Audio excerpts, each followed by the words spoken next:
make sense? It's like crooked. Hold on. Focus on me.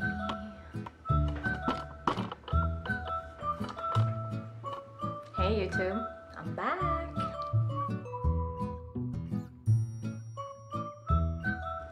Hello fellow humans and welcome back to the Nerdy Fox. I'm Steph and it has been a hot minute since I uploaded a video to YouTube. It's almost a year. What can I say? Life started happening. My job went back into full swing and I just lost touch and I just didn't feel like I had the time, the energy, or even the inspiration to do videos. That being said, the past couple months it has been in the back of my head and I was having a hard time trying to, get it started again. And wonderful Ariel from Reading and Whatnot posted a video of a tag, and the funny thing was, I was like, I should start with a tag video because it's just easier, right? There's questions you have to answer and that's it. I have her channel linked below. It's called The Last 10 Books Tag. I love this tag. As soon as I heard all the questions, I was like, yeah. The original tag is by Mark Nash, and I have posted his video as well down below, along with the questions of the video and every single book I am about to mention. All right, let's get started. First question is, computer's over here. The last book you didn't finish. The last book I didn't finish, and I can't even remember the bloody name of it, so hold on. A Kingdom of Flesh and Fire by Jennifer L. Armentrout.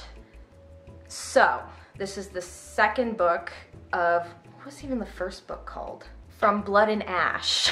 That was the first book, which I read and I quite enjoyed, which is why I purchased the second book. Oh, I did these on Audible. So I very much enjoyed the first book, so I went ahead and bought the second one. And it is literally my in-between book right now. I still have over 10 hours to listen to, and I could not care any less about this book. I probably will finish it at some point, but it's literally, I just don't care. I just don't care about this book. So that's why it's the last book that I did not finish. The next question is the last book I reread. I just recently reread the whole trilogy, so I'm not gonna just mention the last book, but it was the wonderful Caraval series by Stephanie Garber. I remember loving this series, and I did love it again. I did purchase the new book in the Caraval realm called Once Upon a Broken Heart, and the cool thing is, which I wouldn't have picked up if I didn't reread this, the beginning of this book is mentioned in finale, which is cool, right? Like, I don't know. So yeah, I reread this trilogy because I love the Caraval world. I love the characters. I love the setting. I love the magic. I love the development of all the main characters. Anyway, so I really enjoyed Once Upon a Broken Heart. Can't wait for the next book. I'm really excited it's gonna be another series, just because, like I said, I love this world. Next up is the last book I bought, which I literally just bought yesterday, or no, it was technically 2 days ago because it was delivered yesterday, and that's Again Rachel by Marian Keyes. Now, for any of my longtime viewers, which basically means if you watched my videos last year, you know last February I did a reread February, and I reread a bunch of Marian Keyes' old books that I read back in my early 20s. My favorite one being, let me actually go get that book, Rachel's Holiday. This book I have reread, I want to say 4 or 5 times in my life. I love this book. I connected with the characters so much. And it's a wonderful story about a girl who has a bit of a drug problem. She doesn't think it's a big deal, but after having her stomach pumped, her parents force her to go to rehab, and it's just kind of the whole story of that. Now, I love this book so much, and especially deep diving into what addiction really looks like and the lies that we tell ourselves when being in addiction is just, it's an amazing book. That being said, this popped up on my Instagram. I think it was Bookish Canadians. I can't remember. Anyway, it just popped up and I saw again Rachel and Marian Keyes and I said, no way. So yes, it is a sequel to Rachel's Holiday. This is based in the 90s, the late 90s, and this is later on in life. I'll give you the little brief. But a spell in rehab transformed everything. Life became very good very quickly. These days, Rachel has love, family, a great job as an addiction counselor. She even gardens. Her only bad habit is a fondness for expensive sneakers. But with the sudden reappearance of a man she once loved, her life wobbles. She thought she was settled, fixed forever. Is she about to discover that no matter what our age, everything can change? Is it time to think again, Rachel? Next up is the last book you said you read but didn't. I'm gonna just skip this question. I truly cannot think of a book that I said that I read that I didn't read. Is there a book maybe that I said I read the book but actually watched the movie? I don't think so. Anyway, so yeah, I'm skipping that question. The last book you wrote in the margins. I do not write in margins of books. However, I feel like there's a book that I had that had a lot of tabs in, but this is from college, like a long time ago. Like I want to say 2003, 2004, a long time ago. Let me see if I can find it. Aha! Okay, so it was, yeah, see, I didn't write in the margins, but I have tabs. Heart of Darkness by Joseph Conrad. I read this book.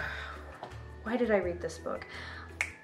It was Literature and Colonialism. It was a really, really good English course. Very, very much enjoyed. But yeah, so see, there's little tabs. The last book I had signed.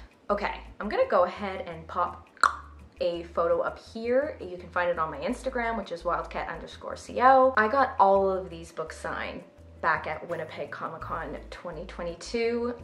It was an Author's Alley, which is a pet project of mine specifically for the Winnipeg Comic-Con.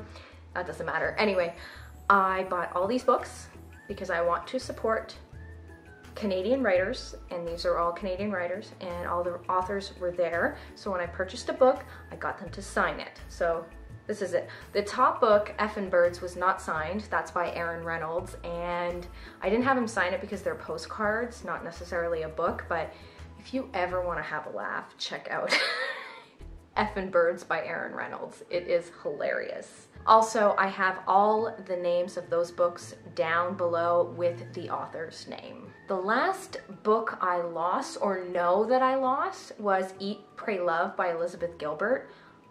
I know I owned it. I bought it, I read it back in my early 20s and loved it, and then one day I was looking for it and I realized it's not there anymore. I may have lent it to somebody, I don't remember. I really don't, but I know I used to own it and now I do not. So therefore it is the book that I lost. The last book I had to replace was actually last year when I did the reread for Marian Keyes. I was missing the book Watermelon, which I'll pop up right here because I lent it to a friend and I don't actually have it at the moment. But I did once own that, and then I realized I didn't have it because I probably lent it to somebody, but it doesn't matter because then I purchased it last year and now I've lent that one to a friend as well. It's fine. It was a pretty good book. The last book I had an argument over, okay, so I technically didn't have an argument with anybody one-on-one, but I feel like it's me against everybody else in the world who, everybody else loved this book and I hated it. And the reason why I hated it is because it had such an awesome start and I was so excited, and I just felt the story didn't develop. It was too quick to enemies to lover. It was way too quick. And I just did not feel fulfilled by this book, but everybody else loves it. YouTube loves it. Book Talk loves it. Instagram loves this book, and I did not like it. I think I've even spoken about how much I hate this book in another video. I don't remember, but it is The Shadows Between Us by Trisha Levenseller. Like I said, I loved the first chapter. I was totally into it, loved the main character, loved everything, and then I just feel Like, I don't think this is a spoiler, but basically she talks about wanting to kill the king at the beginning of this book. And I feel it was never really developed on why she wanted to kill the king. Like, other than like power and awesomeness, like she was determined, like there was this determination to kill the king. But it was never explained. Yes, so I am arguing with everyone about this book. And the last question is the last book I couldn't get a hold of. I wanted to get a hold of A Court of Thorn and Roses by Sarah J. Maas because everybody says it's an amazing book. There was like a delay of like 3 weeks. So at the time that I looked for that book, I could not get a hold of it. That counts, right? So that was the tag. If you liked it, please give it a thumbs up and, you know, maybe subscribe. My plan is to be posting 1 day a week, either Friday or Saturday. I haven't figured it out yet. It will be bookish content, but also I want to do lifestyle and maybe even talk about movies, specifically horror movies or online stuff that I'm just in love with. Just a place to talk about stories. Yeah, maybe a couple vlogs, maybe some cooking stuff, because I do enjoy cooking and baking. I don't know. I'm gonna see where this goes. I really hope you enjoyed the video and I hope to see you next time. Bye.